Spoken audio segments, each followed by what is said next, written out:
আসসালামু আলাইকুম ভাই। কি কমু?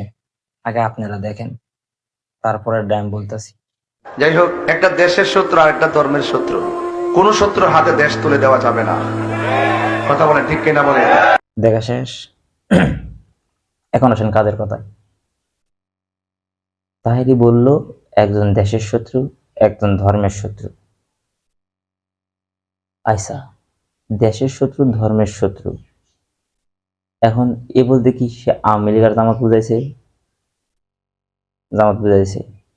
এটা কোনো কথা? তুই এটুকাই পুরো ওয়াজের মধ্যে পাইলি? যদি সে যেহেতু এটুকা কইছে, তুই যে আওয়ামী লীগ বিএনপি লেখা দিছ, সে কি এটুকাই শুধু বলছে? বললে তো বিএনপির নামও বলা পারতো। যদি এই কথা বলা পারতো, বিএনপির নামও কওয়া পারতো। যদি এই কথা কইতো, জামাতের নামও কওয়া পারতো। ও এটা কইলো না, তুই খালি এইটুকা নিয়ে এইটুকা লাগাই দিলি। মানুষের তোগো চরিত্রই হয়েছে হলো, ওয়াহাবিগো চরিত্রই হয়েছে হলো মানে অন্যরকম। মানে কুত্তার লেজ যেমন সোজা থাকে না, কুত্তার লেজ যেরকম বেঁকা থাকে, ওয়াহাবিগো চরিত্র হয়েছে এরকম।